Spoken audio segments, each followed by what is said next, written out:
Welcome to the Grove Podcast, where we feature Evergreen members and their real-life stories of salvation, transformation, struggle, and hope.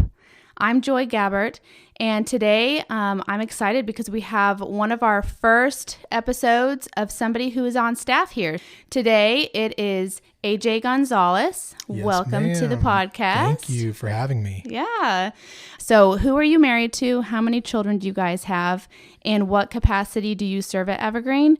And then how long have you guys actually been here? How long have you been members? Yeah. So my wife's name is Ashley. Ashley is a professor at the University of Tulsa. We've been married 11 years. I hope that's right. And we have 3 kiddos. Armando Gonzalez the 5th. So he's named after his dad. I'm the 4th. Wow. And then he's 6. And then Austin James, who is 3. And then Gabriella Marie, who is 1. And I serve here at Evergreen as the discipleship pastor. I've worn a few different hats over the years at Evergreen, spent a bulk of my time in student ministry, and over the last year and a half, I've had the privilege to oversee discipleship, which includes life groups and Sunday schools and staff development, and kind of getting to have my hand in a lot of what God's doing at Evergreen, which has been really exciting for me because we've been here over 10 years now. Wow. And so being able to see all that God's done here at Evergreen over the last 10 years and now being a part of looking at the bigger picture, it has been so exciting to serve in this new role. Yeah. That's awesome, though. Well, like always, we just hop right in. Absolutely. So let's start off with your background, where your younger years. Let's start there. So I was born in Orlando, Florida. So my background is my mom had a bit of a troubled upbringing in her own childhood, and by the time she was 20, she had already had 2 children. They were living in Missouri, and my grandmother had custody of them. And so at 20, she went on vacation to Orlando, Florida, winds up meeting a man, my father. They get married, and then I was born in Orlando. And then my mom decided she wanted to be closer to all of her children, and so we all wound up in Tulsa by the time I was about 4 or 5 years old. And so my parents separated before I could remember, so it must have been 3 or 4 years old when they separated. And so really my upbringing that I remember, the earliest years was being in a 2-bedroom apartment with my grandmother, who was separated, my mother, who was single, and then myself and my 2 older siblings. And then my mom had my younger brother, Brandon. Then my mom ended up marrying a man that she met at church. And so they got married when I was about 7 or 8 years old. But yeah, so really my upbringing for the most part was my grandmother had custody of my older 2 siblings. And then myself and my 2 younger brothers grew up with my mom and my stepfather inside of a home. And so that was kind of the chaos of where really my childhood memories really started. Yeah. Within these relationships, tell me about the relationship that you had with your biological father. Yeah. So, like I said, my mom and my biological father separated when I was too young to remember. And really throughout my entire life, from that moment until I was 18, just kind of went through seasons where he was living in Tulsa, and I would go to his house every other weekend, like a lot of kids do who have separated parents. And but my biological dad has no relationship with the Lord. Still holding out hope and praying for him and his salvation. I like to think that God's doing something, because he used to call himself atheist. Now he's agnostic. So I'm like, hey, we're moving in the right direction. Yeah. But yeah, my whole upbringing, there were seasons where I'd go with him every other weekend. And then there were seasons where he would move out of Tulsa and not really was sure where he was at or what he was doing. But then he'd come back a few years later and we kind of pick up where we left off. So a bit of a strained relationship there, but we still are in contact. And around the holidays, he'll reach out and talk to his grandkids. So definitely not a bad relationship, but definitely also not any sort of a normal father-son relationship as far as, investment or closeness or anything like that. Was there any religion in your home when you were younger? Yeah. So as far back as I can remember, when my mom and I lived with my grandmother in the apartment complex with my older siblings, for whatever reason, I can remember being the kiddo of all of the kids. I was the kiddo that got sent to go to church on the bus that came through, that we had a bus route. Bus ministry that came through our apartment complex. And so, I don't know, I'm sure my mom had a hand in that. My grandmother, I grew up listening to like the Gaithers. So I have a strong love for the Gaithers, and a lot of people may look at me and go, really? No, and man, I'm right there with you. Yes. I love it. I love them. My youngest brother, who's the youth pastor at Jinx, he loves the Gaithers even more than I do. So, our grandmother really did instill that love for Southern gospel music into us. And, my grandmother was a big, influence in my life. Spiritual influence in my life, and kind of giving me a Christian foundation of just knowing the name God, knowing the name Jesus. And then my mom, whenever we moved out and kind of where a lot of my memories are growing up in the home with my stepfather and my two younger siblings, she really did everything she could to create a Christian home and to give us opportunities to find Jesus. And so she oftentimes would remind us of the gospel, remind us who the Lord is.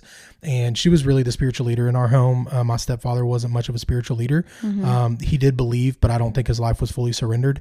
And so a lot of my years growing up in that home, my mom would take us to church on Sundays, and her investment in my life really did build that foundation that I needed to know that there is a God who loves me, who created me, that his son died on the cross. So those are things that I knew, but it wasn't until I was 15 years old that the full salvation transformation came into my life.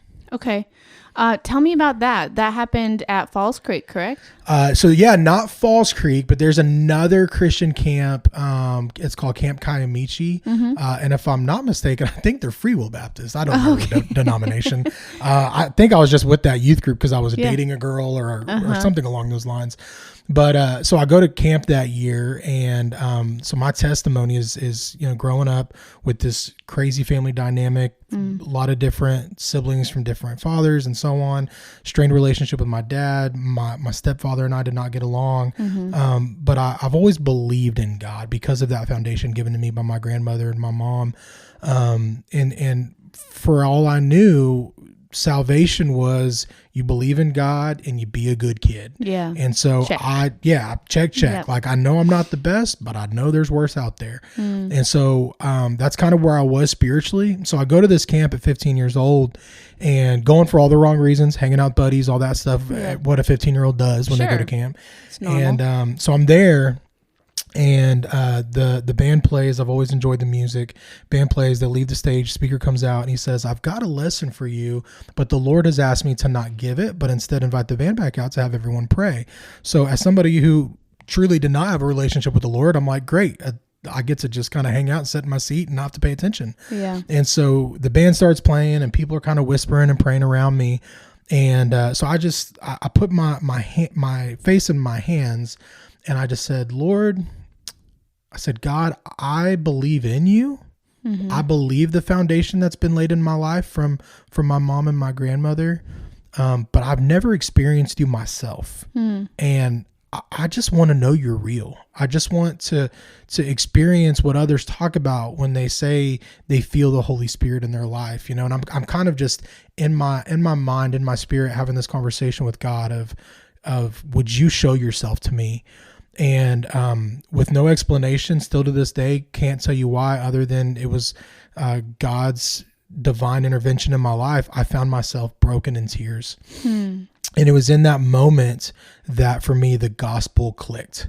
And so that was the night I surrendered my life to Christ. But the unique part of my story, I believe, where God has really shaped my life, aside from all those other experiences, is the night that I gave my life to Christ at camp. That was the first time the gospel made sense to me. But there was another thing that I supernaturally felt God telling me. And that was God telling me everything would be okay. And it was interesting because there wasn't anything crazy happening in my life. So I didn't know what that meant. And so I'm telling my youth pastor this, and my youth pastor says, yeah, you've made the greatest decision of your life. Your eternity is now complete. You are settled. Everything's going to be okay. And I'm saying, I know that, but what I'm feeling, God telling me is not related to my salvation. And so my youth pastor simply just said, let's wait to see what God does, or if God would reveal that to you. And so I go home, and I'm so excited to tell my mom about my surrender and my faith and everything. But also I was really excited to tell my older sister. My older sister's name is Jamie. And so my older sister, a little bit of her story, she did not know her father because of my mom having her so young in age. And so my older sister did not know her father. And she, at like 17, I believe, she got saved and fell in love with Jesus. And then at 18, got married. A few months after her wedding, she got pregnant, gave birth to my nephew, Ray. And after Ray was born, my sister went to my mom. This was a week after my salvation. So I got home, I told my mom, I told my sister my salvation, so excited to tell her because she's such a big part of my life. And both of them just in tears, so excited about God's intervention in my life. About a week later, my sister tells my mom, hey, I think I need a stronger prescription in my glasses. I've been getting headaches, something's not right. And really within just 2 or 3 weeks, it went from, I think I might need glasses, to her being diagnosed with brain cancer. Wow. And so it happened so fast. Just a whirlwind of oh my goodness. doctor's appointments. So I must have gone to camp the very first week of camp because it was only Father's Day, which is only the third week of June. It was the night, the Sunday night, Monday morning of Father's Day, that my sister ended up passing away of the brain cancer. And so it was hard. It was so hard. I was only 15 years old. I live in my flesh. And so even though my salvation was settled, I was angry. I was frustrated. And I even told God, I said, okay, this is what you meant. This is what you meant by everything would be okay.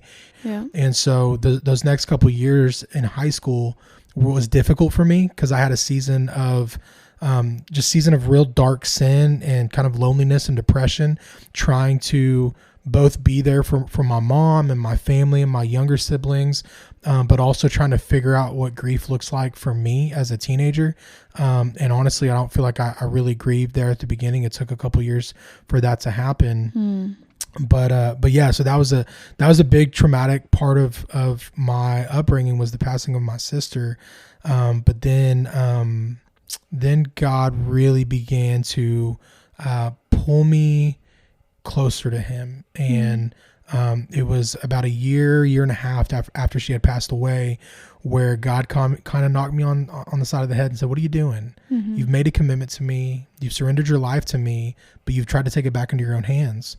And you're trying to deal with the loss by your own means. And I was chasing the world. I was chasing sin and different things. And so I got back in contact. I had moved away for 6 months from the high school I was at because of all the chaos of everything.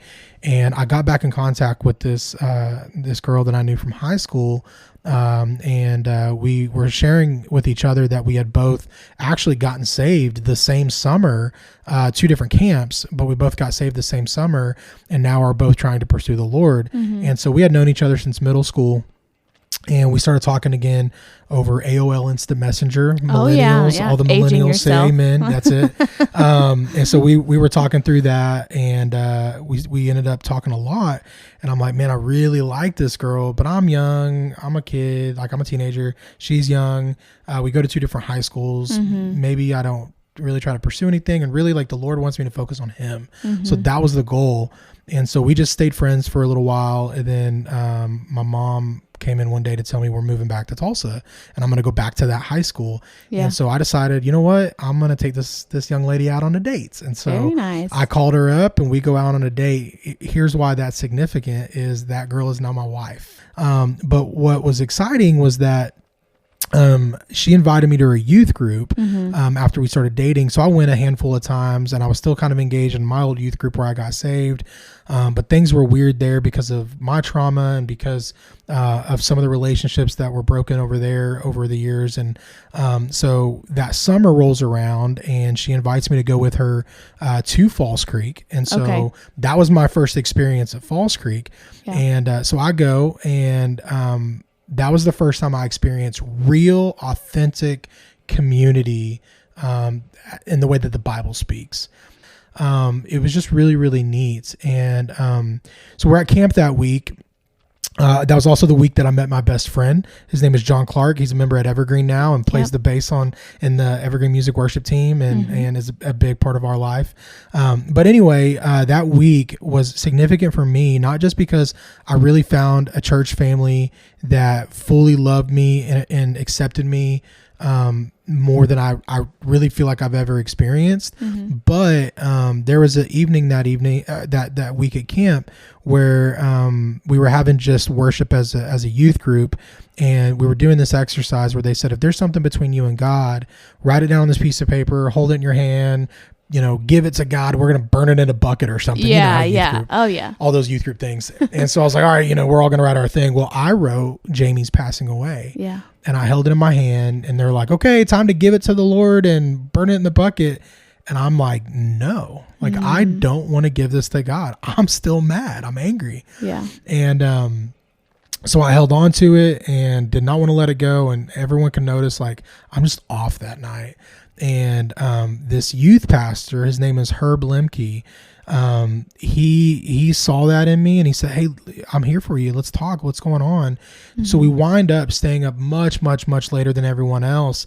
And he had just recently found out that his father had passed away unexpectedly, and not a lot of people had known about it. And so he was sharing that with me, and we just started talking about our relationships with God and death and eternity and salvation and hurt and all these things. And as a 16, 17-year-old teenager sitting in a room crying with this grown man who's also crying, feeling the same type of pain I'm feeling, it meant a lot to me because I hadn't really had that moment yet with anybody and dealing with the loss of my sister. So that meant the world to me. So after that summer, I decided this is the community I want to be with, and started attending that youth group and getting more involved there. Yeah. Tell me real quick what it was that he said to you. 'Cause I remember you telling me a little bit, he said something about God being able to handle your anger. Right. 'Cause what I told him is I said, I'm mad at God. And so I don't want to give this to him. And he said, I want you to recognize that God doesn't need our forgiveness because he's already given us his. Yeah. And I was like, that sounds real good, but I'm still mad, Yeah. And so he just spent time talking with me about just how big and magnificent God is, and how God can handle us being in our flesh. God can handle us being angry with things that we don't understand. And it's okay if we don't understand it, but we still need to run to him. Yeah. And so that's when I started to recognize that, I don't understand why Jamie passed away, but I do understand that where she's at with the Lord is way better than this broken world that I'm living in. I understood that I don't see the big picture right now, but God does. And if I can trust God with my life because he's the creator of everything and he's all powerful and all knowing, then that's what faith is, right? Is going, even though I don't understand, God does, and that's good enough for me. And for the first time, I finally got to a place where I could accept that, just through that conversation and me asking those hard questions. And he had answers to some, and honestly, he didn't have answers to others, but that was okay. And I think even that was a part of it, is having a youth pastor go, I don't know. We may not find that until we're standing in front of the Lord. And I was like, that's cool that he's not trying to fake it and not trying to fake an answer. Yep. And so he just gave me a lot of different perspectives to think about in terms of my hurt and my relationship with the Lord and his majesty. And it brought me to a place to go, I can trust God with this. And even I'm still going to have those moments where I'm hurt and those moments where I'm angry and those moments that I don't understand, but I don't have to use those as moments to say, I'm mad at you, God, but rather I'm hurt and I'm upset and I don't understand this, but I trust you, God. And I want to lean into you as I go through this. And that's what I've done now the rest of my life is lean into him in those moments. So anyway, I love being a part of that youth group and growing in those years there. And so my last summer there was at Falls Creek, and we went, and it was that summer, right before my senior year, I surrendered to a call to ministry. Tell me about those first couple of years of trying to get into ministry. Yeah, so a word of advice to anyone listening thinking they may be called to ministry. Don't try to do it yourself. It never works out. Yeah. So I tried so hard to just force myself into ministry right off the bat. And so after high school, did you just call churches, hire me as your worship minister? I mean, kind of, actually. Yeah. So it's funny. During my senior year, I can remember sitting in my school library, and what I did is I went and found this spreadsheet on the Falls Creek website of what churches would be in what cabins during camp. So what that told me was what churches are going to Falls Creek throughout all the 8 weeks. So then what I did is I went to every church's website and I looked to see if they had a worship pastor or a youth pastor or whatever. And I sent probably over 100 emails. And this isn't like where you could just click a button and it's going to send 100 emails. I had to go spend time every single email that I went, address it to this pastor or this youth pastor or whatever. And I sent probably 100 emails saying, this is who I am. I would love to come play music for your youth group this summer while they're at camp in the cabin. I've got some buddies. We do music. We lead worship. I'd love that opportunity because I thought it'd look good on a resume. And I actually went. The 100 emails paid off. I got to go 2 different weeks to camp. Okay. And lead worship in cabin for these youth groups. And so that's kind of how post senior year started. And then that first fall of college, I went to Oral Roberts University because I'm from Tulsa, and that's where you go when you want to be a full-time Christian. Yep. And so that's what I did. Christian. Yeah. So that's what I did. I had no education, or not education, no wisdom or knowledge about what it looks like to go to college. Nobody in my family ever went to college. And so I didn't know what I was doing. I didn't know the questions to ask. I didn't know how to do any of the things. So basically I just set this appointment. My mom and I set this appointment 2 weeks before classes start, showing up going like, hey, I was accepted. What does this look like? Yeah. And they're like, well, we need to get you enrolled in classes. Well, all the classes were taken. So I just had to build a schedule off what was left. Did you have an idea of what you were majoring in? Yeah. So I started off as a music major with a minor in youth ministry, not because I wanted to be a youth pastor, just because everyone else was doing it. So why not? Yeah. And so that's where I started. And I think I got a little bit of a music scholarship when I was over there. But essentially, when it was all said and done, FAFSA, all that stuff, they ended up wanting about $7,000 out of pocket, AKA loans, per semester. And I was a commuter, so I wasn't even living on campus. And so after one semester of all of my friends and my girlfriend out doing their own thing and me being all alone at ORU, I'm commuting, so I'm not a part of campus life. I'm not building any sort of a community. I hated it. It was not fun. Not to mention, in hindsight, the theology, I did not align with it either. And so it was a tough fall semester. So then I decide, well, then I'm going to leave ORU and I'm just going to go back to TCC. To any high schoolers listening, that was a rude awakening, because what I realized was that I lost out on the opportunity for Tulsa Achieves, which is, if you live in Tulsa, you can get, I believe it's up to 5 semesters of your undergrad paid for through Tulsa Community College. Yeah, but it has to be right out of high school. But it has to be right out. So I lost that opportunity. So then I'm doing a couple classes at TCC spring semester, and it's trying to force myself into ministry literally by writing emails or driving to churches and going in and introducing myself, or trying to exhaust every ministry personality that I knew. And finally, Ashley, my wife, who at the time was my college girlfriend, and all her wisdom said, maybe you should just trust God in this. And I was like, well, I mean, that sounds right, but I don't want to wait, I wanted to do it myself. And so I kind of did these weird music internships at some different churches, and none of them were fun. All of them were hard and awkward and wasn't really what God wanted in my life. So I finally threw up my hands and said, I'm not going to do that anymore. I'm just going to attend the church I was attending when I was in high school on Sundays, and I'm going to go to school, and I'm going to focus on BCM. And so I started getting involved with the Baptist Collegiate Ministries. TCC has BCM? They do, yeah. Okay. So they had, I think two at the time.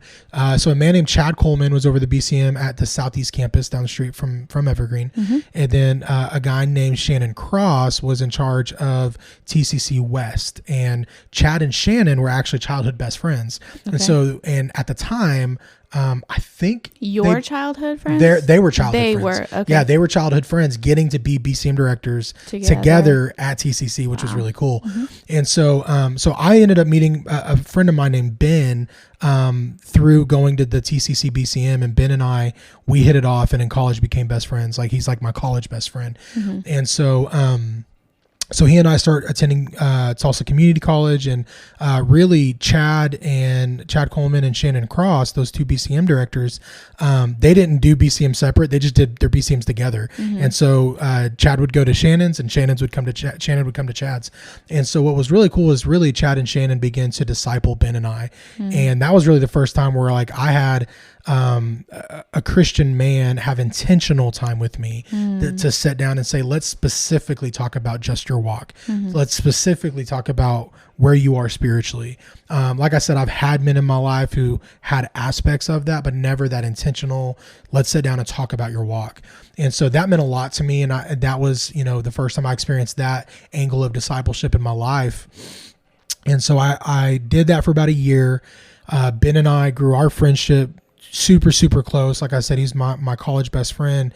And then one morning or one day, I get a phone call from Chad Coleman, my BCM director, and he said, hey, listen, a church is going to reach out to you because I used to be their youth pastor 10 years ago.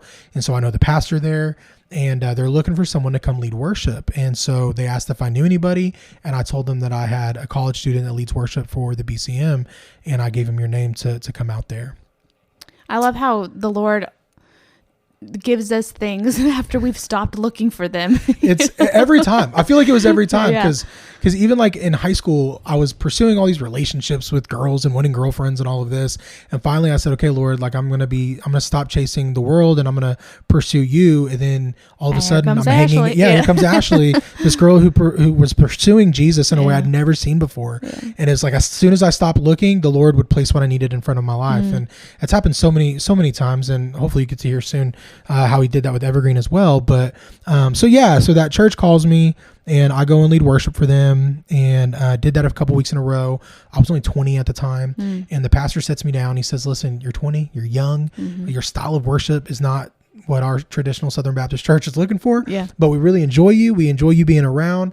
Our students enjoy you. And I'm like, great, all three of them, and so he said, would you be interested in being our youth pastor? And I'm like, what? Yeah. Like there's a guy in your youth ministry who's like 18 who has a thicker beard than me. Let it be on record. I can't grow a beard, and I'm okay with that. So I right off the bat, I wanted to say no. So I go to my girlfriend and I tell her, and she responds, well, have you prayed about it? So I began to pray about it. And honestly, it took me a few months before I gave him an answer. And so I had my 21st birthday, and shortly after, in December, I said, okay, I do feel like the Lord is leading me to do this. And so so I was brought on Valentine's Day, unanimous vote to become their youth pastor. Our first Wednesday night, we had, I think, 5 or 6 kids there. That was on February 17th. And then that spring break in March, we took like 23 or 24 students to Mission Arlington. The Lord showed up in spite of my youth and ignorance and uneducation and so on, lack of education. I decided to show up and just love students where they were. And I fell in love with student ministry, and that's kind of where ministry began for me. How long were you at that church? So I was at that church just shy of 2 years. Honestly, probably about a year and a half. I stayed for a year and a half. Ashley and I got engaged while I was there. And then shortly after we got engaged, I left. And Ashley and I are 6 months from being married. and I have no education because I think at one point I ended up just stopping school just to be a youth pastor. And so it was February of 2012, and I'm working part-time at a pharmacy, and I'm supposed to be married June 1st. And I'm like, Lord, this isn't looking very good. Yeah. Like, how am I going to take care of a wife, you know? And so, so I had a friend of mine who was the youth pastor at our old church, the one that I had the call to ministry to, and the one that actually got saved in. That you went to Falls Creek with? Yeah. So, so he had become the new youth pastor there after we had graduated. And so when Ash and I were in college, I told her, don't just follow me until we get engaged. Stay in your home church and serve there. So she stayed at that church and served in their youth group. And so when this new youth pastor came, she got to serve with him and his wife and get to know them a little bit. And so that's how I met him whenever I became a youth pastor, just networking, right? And so so when I left that first church, he said, hey, we're still looking for a worship pastor, and you've got experience in doing music. Why don't you give your resume? I was like, okay, that sounds good. But in my mind, I'm like, there's no way my home church is going to hire me as the worship pastor, because I can remember being 11th grade, 12th grade, feeling this call to ministry going, man, this would be the dream, right? Because I didn't know any better. So I'm like, the worship pastor at my home church, that's the dream. Well, lo and behold, they hire me. I started there in March. In May, the youth pastor comes and says that he's actually going to be leaving. Him and his family are going to be leaving. And so without missing a beat, the pastor said, okay, are you ready to come on full time? And so I went from, in February, working part-time at a pharmacy for like $7 an hour to the week before Ashley and I get married, I'm a full-time pastor with a salary and benefits. Wow. And it's nothing short but the grace of God. You know, he provided that opportunity. It started off good, and there were great aspects of being there. There were a lot of senior adults who loved and encouraged Ashley and I. There were families there that absolutely loved us and poured into us. I think the biggest blessing, and he may not even know this, the biggest blessing to me, it makes me emotional. And actually, I don't think I've ever actually verbalized this, is the privilege of being my little brother's youth pastor. Because my youngest brother is my stepfather's biological son, and myself and my stepfather did not have a good relationship growing up, and there was domestic abuse and verbal abuse between him and my mom and him and me. And so he and I, myself and my stepfather, had a very broken relationship. And when you're a child, you don't know how to process that. And looking back, you know, I loved my little brother, but I absolutely projected part of how I felt about his dad unintentionally toward him. And so growing up in the same home, we were never close. And so the whole time growing up in my home, I just kind of saw him as the mama's boy, if you will. You know, your mom and dad's biological son, you're going to get away with murder. You get whatever you want, which he's a kid. He doesn't, brother. Yeah. But he's a kid. Like he's not trying to get away with anything. He doesn't know any better. But in my mind, life's not fair because he's this and I'm not, you know? And so we had a fine relationship growing up, but not close.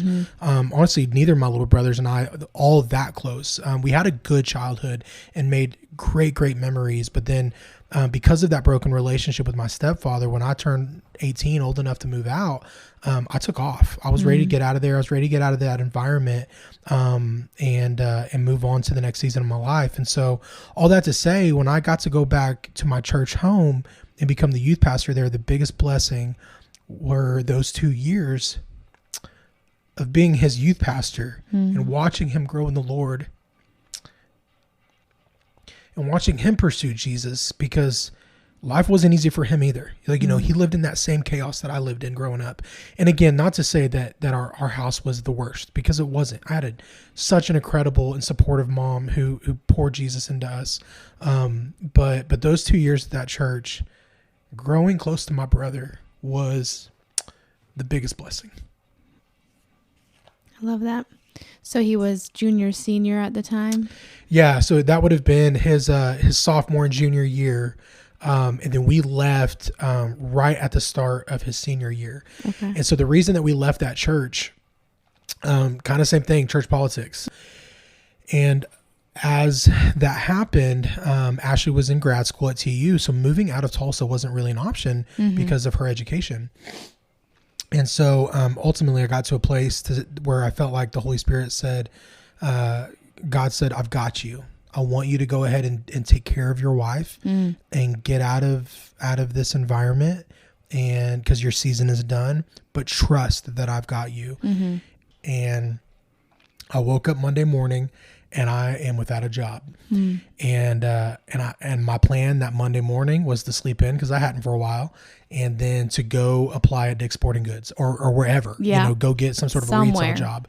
And before I could leave the apartment, a friend of a friend calls me, says, we've met before. I don't know if you remember me. I was talking to so-and-so. They told me about what you're dealing with and how you're looking for your next ministry assignment. I need some help in my insurance office. I've got a few months of work that I need help with. Would you want to come help me? And I'll give you, I think it was like $15 an hour, and I'll give you 40 hours a week. So I show up Monday and he said, what we're going to do today is we're going to try to convince people to let us quote their insurance. He gave me this little card and he said, tell them if they give us their information, they're going to be put in a running to get like a Cracker Barrel gift card. Okay. And so I said, okay. And so I love people. So I'm like, hey, how's it going? I'm out there natural salesman, just wheeling and dealing. And, we get this huge pile of papers to go quote. And he was like, man, you are good with people. And I said, well, yeah, that's, I want to tell them about Jesus, not insurance. But outside of that, yeah, I love people.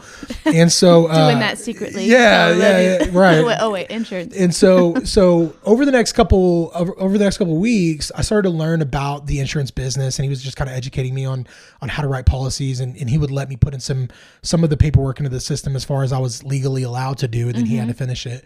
But then he said, after I'd been there for a few weeks and just helping with some computer stuff, he said, listen, after watching you with people and hearing you answer phone calls, he said, you can make us both a lot more money if you would let me pay for you to go get your insurance license. So I go and get my license and start making a lot more money. I was making more money than I was as a full-time youth and music guy. So I did that for a few months. And then I came to a place where I'm talking to the Lord and I'm like, God, is this it? Like, am I done? Am I done with ministry? And the Lord, he didn't really give me an answer in the moment. I just knew I'm not settled, because Ash and we didn't have a church home in that time. For those like 6-ish months, I was like preaching at a church, or I'm leading worship at a church, or visiting with some friends. We didn't have a church home. I was kind of like a church nomad, trying to find where my next assignment would be. And so anyways, we're 6 months in, and my boss comes to me and he says, hey, I want to offer you this lucrative deal where I will pay for you to have your own insurance agency. And after, 10 years, you'll pay me back, or something along those lines. And he said, I don't want to try to convince you out of ministry. I'm a man of God myself. I witnessed how he would share Jesus with people in his office. And I was like, I can do this. Like, I can do insurance and still make a difference for the kingdom. And I can name so many business people in the church of Evergreen where I've witnessed that as well. And so I went back to that mentor who I mentioned earlier from when I was in high school, John Reed. And John Reed told me, you don't have to be in vocational ministry to answer the call of ministry God's placed in your life. That's right. And he said, why don't you pray about pursuing this career opportunity?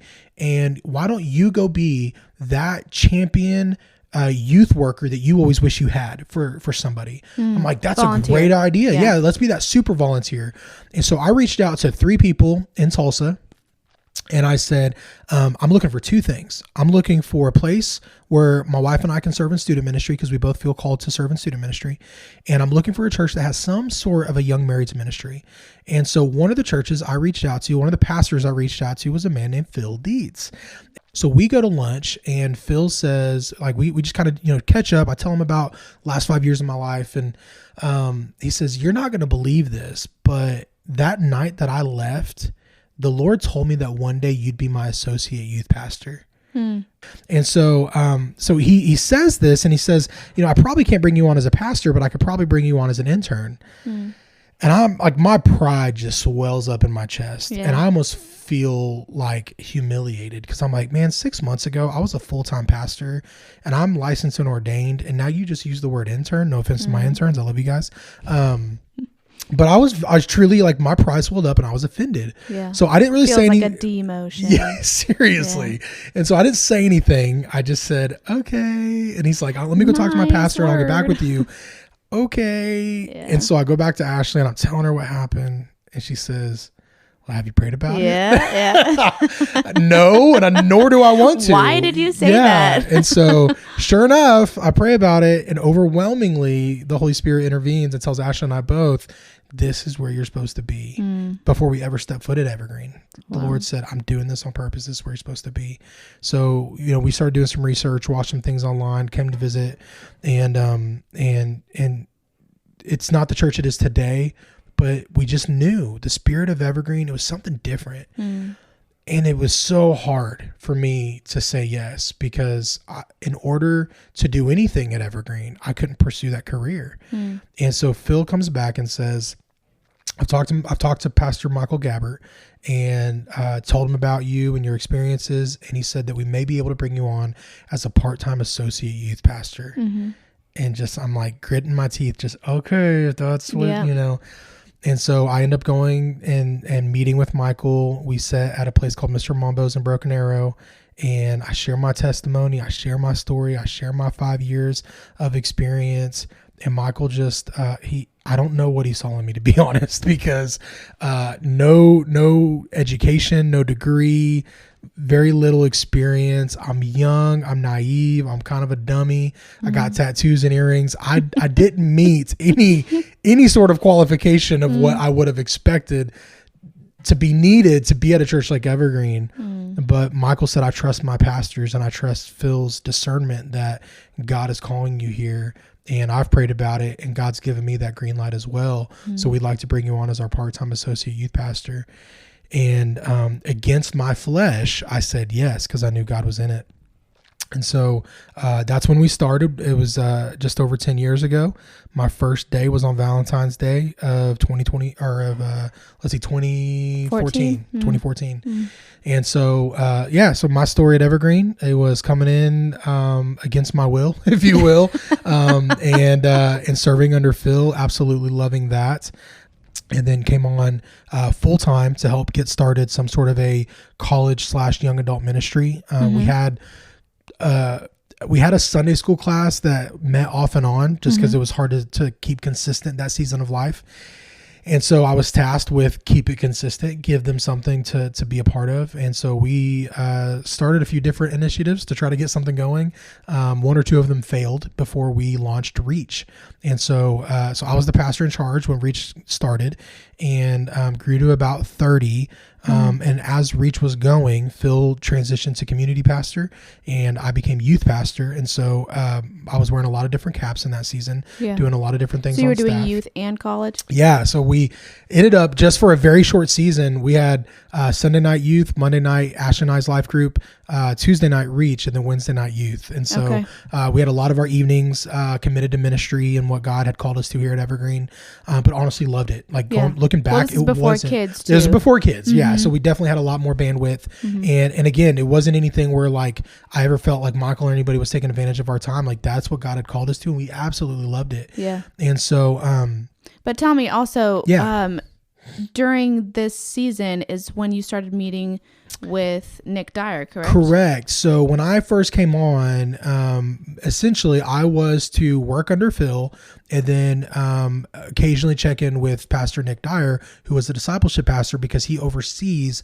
preschool and children's and youth and so on. And so I would meet with Nick every once in a while just to let him know how things are going with my experience at Evergreen and working with Phil and all of these things. And over some time of being here, after about a year of being here, I really just was enjoying my time meeting with Nick. And I wanted that more and more. So I began to pursue meeting with him more often. And he said, hey, let's read a book together. And I said, sure. And so we read a book called The Invested Life, which many Evergreen members have probably heard about. And it's a book that's all about one-on-one discipleship. And so we read this book together and I'm like, oh my goodness, like I want this and I want to do this and I want to be about this. And I just learned so much in the area of discipleship. And what I didn't realize in that moment until hindsight is that Nick was discipling me but never told me he was discipling me. Yep. So then after he started discipling me, I went and asked him if he would officially disciple me. Doing that, dude. And he's like, yeah, like we've kind of already been doing that. Yeah. And so, so Nick was really the one that God used to disciple me and really begin to pour into my life to bring me to a place to help start Reach and to be able to venture into doing youth and Reach and all of the other commitments that we had in that season. And so, anyways, fast forward a couple years, and Armando, my oldest, was born. Mm-hmm. I was the youth pastor here at Evergreen. I believe I had just kind of passed off Reach to Pastor Philip Jackson when he came on staff. And I kind of went on autopilot, if I'm being honest, because life was good. Life was good. Yeah. And a part of my story is I could not wait to be a dad. And so Armando comes along, and I just, be honest with you, those first few months, as much as I love ministry and my job at the church, all I wanted to do was be at home with my boy. That's all I wanted, because I waited my whole life to become a father. But in doing so, I became a bad steward of the ministry that God had so graciously allowed me to lead here at Evergreen. 2 days before we were supposed to be leaving for our mission trip to St. Louis, and I get a text message from Michael, and it says, be in my office tomorrow at 11 a.m. I'm freaking out. I'm a youth pastor. I'm like, did a kid say I didn't do something, or that I did something that I didn't actually do? Yeah. I didn't know what that conversation was going to be about. And so I come into that conversation, and it's Michael and Nick, and the conversation went like this. It was, we are so happy that you are on this team. We know the man that God has created you to be. We know your potential. We are so happy that you are a new dad and that you love being at home with your son. But we need you to go ahead and get focused. We need you to really up your game and be the man that God's called you to be. And so very graciously and delicately, they called me out. They said, you're kind of dropping the ball here. You're leaving work a little too early. You're doing these things. You're not doing these things. But at no point did either of those men ever made me feel like my job was in jeopardy, that they were disappointed in me, that they were angry with me. None of those thoughts or feelings ever came up. All that was there in that moment were two men who had been loving and discipling me in my life, not just in ministry, but just even in my personal life, saying, hey, God's created you for more. It's time for us to tap into that. And so that was a pivotal moment in my life where I walked out of that room different and really encouraged and motivated to be the man God's called me to be. I love that.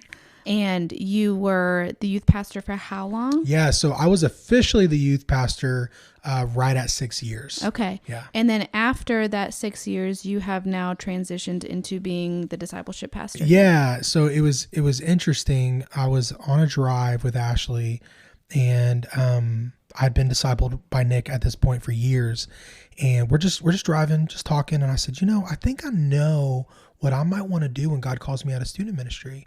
And she said, oh, I absolutely know what you would do next.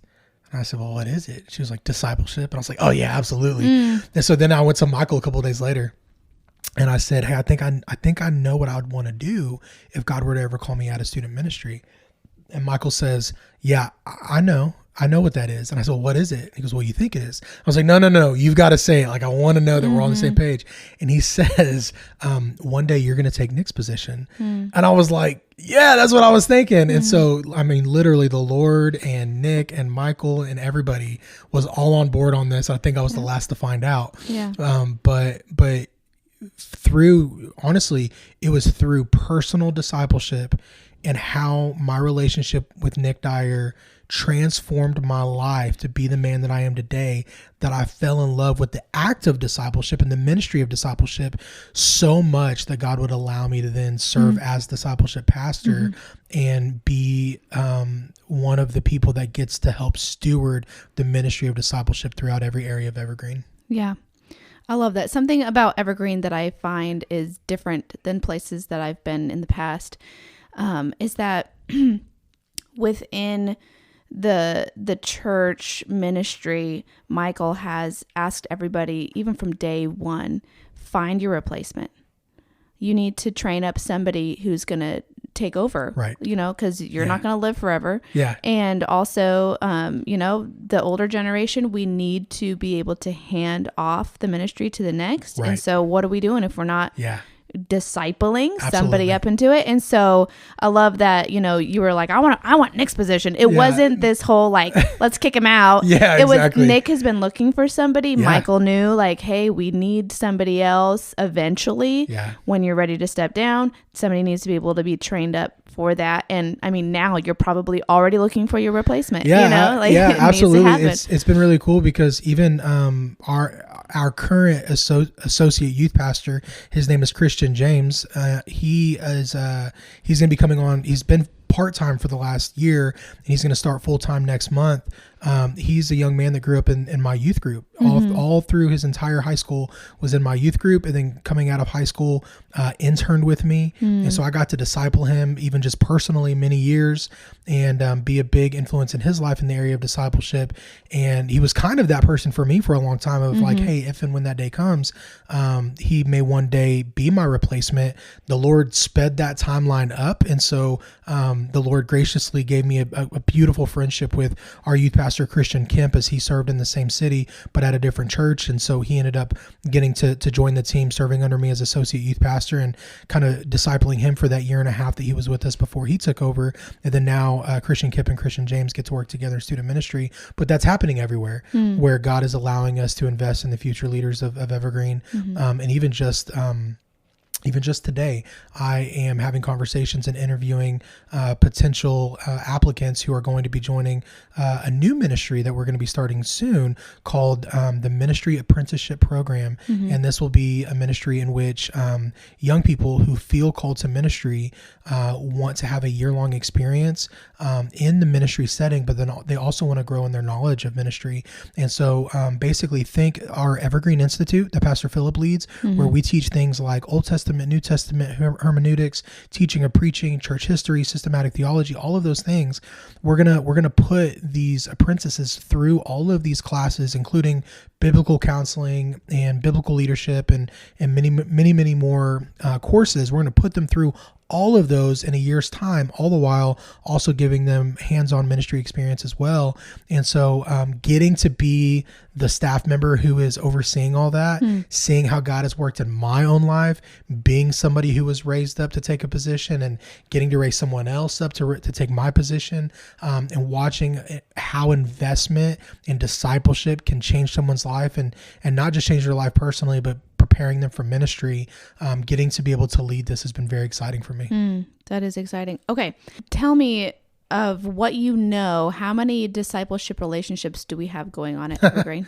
I don't know the answer to that, but if I had to venture to say, I would say with much confidence, 35 to 40% of our covenant membership, I would say, is in a discipleship relationship, which it might not sound like a lot, but that is a lot of people. We're talking 700-800 discipleship, or people in discipleship relationships. I remember the night that I told the youth group that I was going to be leaving from being the youth pastor and becoming the discipleship pastor. And if you know me, I cry all the time. I've already cried on this podcast. But I was ready for me to cry all night. The only thing that brought tears to my eyes, it was explaining to them how God had given me this passion for discipleship.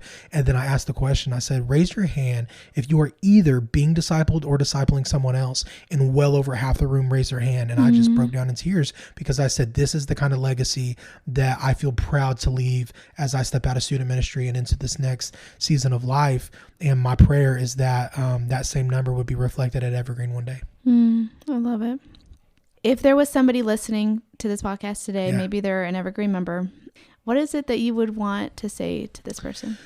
I think my biggest takeaway from my own life and what I've experienced is don't limit Jesus. When God's got a will for you and you give into that, what God will do is absolutely incredible. So don't limit him, trust him, because he's absolutely trustworthy.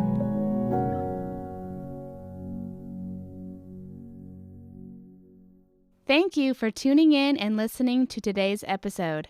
If you have any questions or want to hear about our church, please visit our website at evergreenbc.org. That is evergreenbc.org.